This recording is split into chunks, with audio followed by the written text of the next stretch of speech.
My date said, "A man's money is our money, but my money is my money. I don't split bills, I'm the prize." She ordered the most expensive steak and wine. I replied, "I respect your standards." Then I ate my meal, paid only for my share, and left her at the table with the $200 balance. The chaos that erupted when the waiter told her the card was declined. First date from hell. That's what this was. Except it got worse before it got better.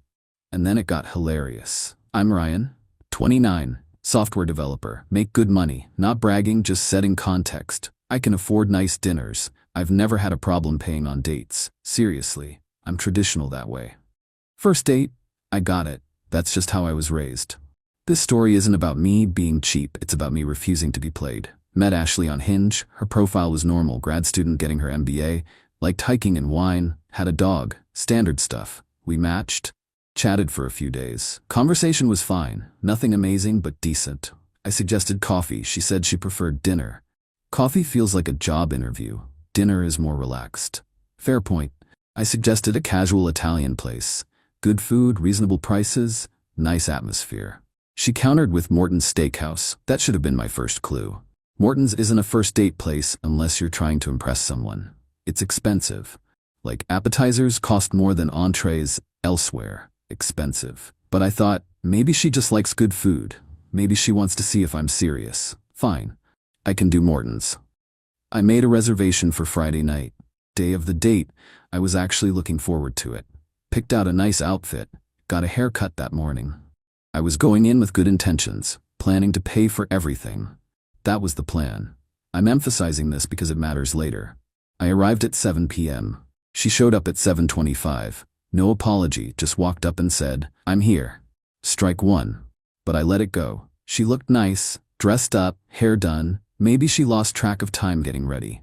We got seated. Nice booth. She immediately ordered a cocktail, the most expensive one on the menu, $18. Server asked if I wanted anything. I ordered water. "Just water?" Ashley looked at me. "You don't drink?" "I do, just pacing myself." "Oh."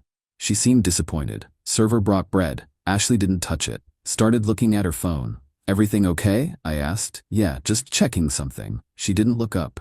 Couple minutes passed. She was still on her phone, scrolling Instagram from what I could see. So I tried again. "How's grad school going?" "Fine." Still scrolling. "What's your focus?" "Your profile said MBA. Marketing." One-word answers. Great start. Server came back. "Are we ready to order?" Ashley looked up. "I'll have the lobster tail appetizer, and for the main, the filet mignon. Medium rare, with the truffle butter." I glanced at the menu. Lobster appetizer, $42. Filet, $68. "And to drink?" Server asked. "The Opus 1. By the glass." I knew that wine. $55 a glass. Server looked at me. "And for you, sir?" "I'll do the salmon, and water's fine." Salmon was $34. Reasonable. Ashley looked at me. "Just salmon?" "I like salmon." She went back to her phone. Server left. I tried conversation again. "So what made you want to get your MBA?" "Better job opportunities." "Makes sense. What field are you looking at after?" "Corporate marketing, brand management maybe." "Cool. Any companies you're interested in?" "Not really." She was texting now. I sat there, watched her text. This was going great. Her appetizer arrived. She ate it without offering me any. Not that I wanted lobster. But date etiquette. My salmon arrived, her steak arrived, massive piece of meat. The truffle butter on top probably cost more than my entire meal. She cut into it, took a bite. "It's okay." $68 and it's okay. We ate in silence. She was still periodically checking her phone between bites. I focused on my salmon, which was actually really good. Server came by. "How is everything?" "Great," I said. Ashley didn't respond, just waved her hand in acknowledgement. "Any dessert tonight?" Ashley looked at the dessert menu. The chocolate souffle, and another glass of the Opus 1. Another $55 wine, plus $16 for the souffle. I declined dessert. While we waited for her souffle, she put her phone in her purse. Looked at me. Really looked at me for the first time all night. "So Ryan, what do you do again?" "Software developer." "That makes good money, right?" Weird question. "I do okay." "Like 6 figures?" "I'm comfortable." "That's good." She smiled. "I think it's important for a man to be financially stable." "Sure. Financial stability is important for everyone." "Well, yeah, but especially for men. Men should be providers." I paused. Both people should contribute to a relationship. She laughed. Oh, you're one of those. One of what? Guys who think everything should be 50-50. I think partnerships should be balanced. Yeah. See, I don't agree with that. She leaned back. Like, the man should handle dates and bills and things like that, but what I make is for me. My savings, my goals, my lifestyle. That's an interesting perspective. It's just realistic. The man provides financially. The woman brings other things to the table. What things are those? She gestured at herself. I mean, look at me. My time is valuable. My presence, companionship, that's worth something. I nodded slowly. Got it. You seem like you get it. Most guys understand that quality women have standards. I definitely understand standards. Server came with her souffle. She ate it while telling me about her ex-boyfriend who didn't step up financially and wasn't mature enough to handle a relationship with someone like her. Shocking that didn't work out. She finished dessert. Server cleared plates. Anything else tonight? No, just the check, I said. One check or separate?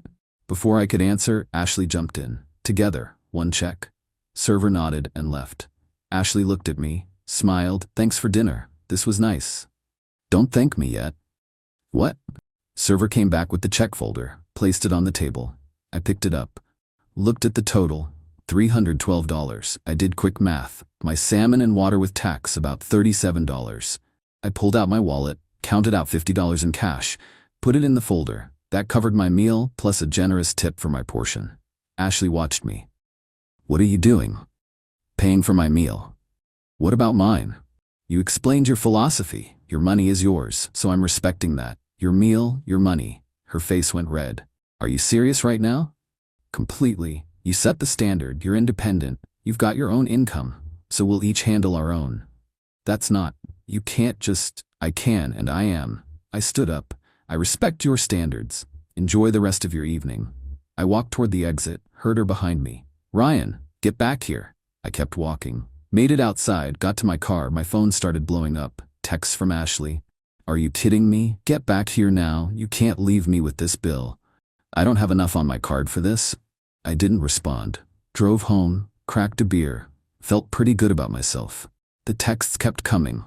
I can't believe you embarrassed me like that. The waiter had to get the manager. My card declined for the full amount. I had to call my roommate to bring her card. You're a horrible person. No man has ever treated me like this. I didn't respond to any of them. After about an hour, I blocked her number. Figured that was the end of it. It wasn't. 3 days later, I got a notification on Venmo. Ashley had requested $262 with the note. Dinner bill you left me with. I declined it. She sent the request again an hour later. I declined again. Then she started texting from a different number. I know you blocked me. You still owe me for that dinner. I'm not letting this go. I blocked that number too. Week later, I'm at work. Normal Tuesday. My boss messages me on Slack. Got a minute? Need to chat. This was unusual. My boss and I have a good relationship, but he doesn't usually ask for random meetings. I went to his office. He closed the door. I got a weird email this morning from someone claiming you acted inappropriately toward her. My stomach dropped. What? He turned his monitor, showed me an email from Ashley sent to our company's general info email. She'd written that she was filing a formal complaint about my behavior on a date, including harassment and abandonment in an unsafe situation. She's asking for HR contact information and says she may pursue legal action. That's completely false. None of that happened. Walk me through it. I explained the whole thing. The date, her attitude, her speech about men being providers while women keep their own money, me paying for my portion and leaving. My boss listened. So you didn't harass her? Not even remotely. I was respectful the entire time. I just refused to pay $275 for her meal after she spent 2 hours being rude and telling me men should bankroll women. He nodded. Okay, I believe you. But she sent this to the company email, so HR needs to document it. Do you have anything that backs up your version? I have the receipt showing I paid cash for my portion only. And I have her texts from that night. Send those to HR. Forward this email chain too so they have the full picture. Will this be a problem? Shouldn't be, but they have to investigate any complaint. Just cooperate and you'll be fine. HR reached out that afternoon. I sent them screenshots of her texts, the receipt photo I'd taken for my expense tracking, and a written statement explaining what happened. The HR rep I spoke with seemed skeptical of Ashley's claims. So she's upset you didn't pay for her expensive dinner? That's what it comes down to, yeah. And she's contacted you multiple times since, even after you blocked her? Correct.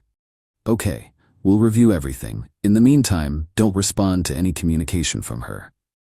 Trust me, I won't. 2 weeks later, HR closed the matter. They said there was no evidence of any wrongdoing on my part, and the complaint appeared to be a personal dispute over a restaurant bill. They noted it in a file in case she contacted the company again. I thought that was the end of it. Then Ashley found my LinkedIn, sent me a connection request with a message. We need to talk about what you owe me. This can be easy or hard, your choice. That crossed a line. This wasn't just annoying anymore. This was starting to feel like harassment, maybe even threatening. I screenshotted everything, every text from both numbers, every Venmo request, the email to my company, the LinkedIn message, all of it. I sent it to a friend from college who's a lawyer and asked him to look it over. He called me that evening. This is harassment, clear cut, and that LinkedIn message could be interpreted as a threat or extortion attempt. What should I do? I can send her a cease and desist. It'll tell her to stop all contact, stop making false claims about you, and warn her that continued behavior will result in legal action.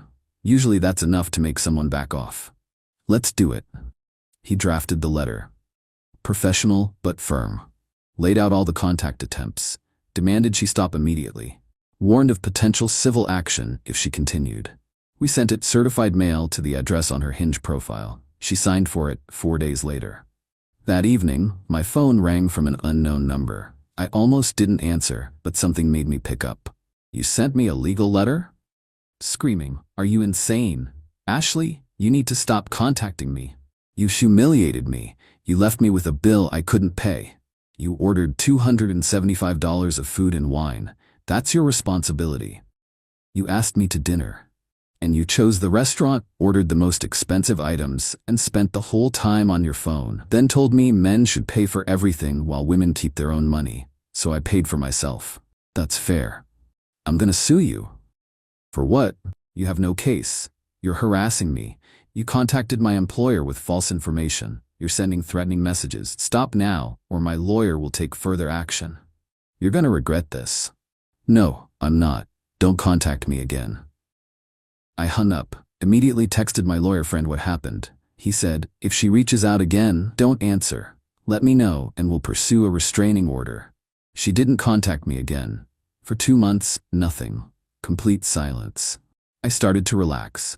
Then one evening I was at a Starbucks near my apartment, working on my laptop. I looked up and saw Ashley at the counter ordering. She was with 2 friends. She saw me. Her face went pale. She said something to her friends. They glanced at me. She quickly got her drink and they left. I went back to my work. That night, I got a text from yet another new number. I'm sorry, I overreacted to everything. Can we talk and work this out? I didn't respond. I forwarded it to my lawyer friend. He said don't respond. Block it. Document it. If she keeps trying, we file for a restraining order. I blocked the number. Never heard from her again after that. About 3 months after the date, I was out with friends at a bar. The story came up naturally when someone asked about my worst date ever. Everyone was dying laughing. My friend Kate said, dude, you should post this somewhere. People would love it. Where would I post it? Reddit. There's like entire subreddits for dating disasters. So later that night, I wrote it up, posted it to r/datinghell, changed names and a few minor details for privacy. It blew up. 20K upvotes, hundreds of comments. People were roasting entitled dating behavior, sharing their own stories, saying I did the right thing. I didn't think much of it beyond the entertainment value. Until a few days later, when a mutual acquaintance from my grad school days reached out. Hey, I think I know who that girl from your Reddit post is. Does she go to university? I didn't confirm or deny. Just said, why do you ask? Because someone in her MBA program recognized the story and it's been circulating. She apparently had a meltdown about it. I didn't engage further. Didn't want to add fuel to any fire. But a week later, the same acquaintance updated me. Just FYI, she deleted all her social media. Apparently her friend group was giving her grief about the whole thing. I felt a little bad at that point. I hadn't posted it to hurt her. I posted it because it was an insane story and I thought people would relate. But also, actions have consequences. She'd spent months harassing me, trying to get me in trouble at work and demanding money she wasn't owed. This was just the internet doing what the internet does with entitled behavior. About 4 months after the whole incident, I met Sarah at a mutual friend's barbecue. She was a marketing manager at a local firm. We hit it off immediately. First date, I suggested coffee. She agreed without hesitation. We met at a local place. Great conversation. When the check came, she grabbed it. "I've got this round." "You sure?" "Yeah, you can get the next one." There was going to be a next one. Good sign. Second date, I picked a casual restaurant. When the bill came, I reached for it. She stopped me. "Let's split this. That fair?" "More than fair." We split it right down the middle. Third date, I offered to cook dinner at my place. She brought wine and made dessert at her apartment to bring over. That's what partnership looks like. Mutual effort. No games, no scorekeeping. We've been together 10 months now. Early on, I told her the Ashley story. She thought it was wild. "You really just left her there with the bill?" "I really did." Good. That's manipulative behavior. You don't owe anyone a $275 meal just because you showed up to a date. That's when I knew Sarah was a keeper. The whole thing taught me something important. You can't reward entitled behavior.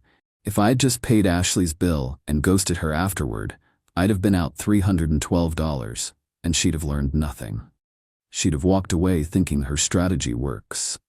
That being rude and demanding while looking attractive is enough to get men to fund her lifestyle. Instead, she learned that actions have consequences. That treating people like ATMs while contributing nothing doesn't work. Some people online said I should have just paid and moved on. That it wasn't worth the hassle. But here's the thing. It wasn't about the money. I could afford it. It was about the principle. About not being used. About standing up for myself. And yeah, the aftermath was messy. The texts, the Venmo requests, the email to my employer, the LinkedIn message, that was all more hassle than just paying would have been. But I don't regret it, because at the end of the day, I know I didn't do anything wrong. I went to dinner in good faith. I was polite and respectful. I would have happily paid for everything if she'd been decent. But she wasn't. She was rude, entitled, and openly admitted she expected me to fund her expensive tastes while she kept her money for herself. So I made a choice. I paid for what I ordered, I left, and I didn't back down when she tried to punish me for it. That's not petty. That's self-respect. And honestly, I'm out $50 and got one hell of a story that's given me and my friends countless laughs over the past year. I'd say that's a fair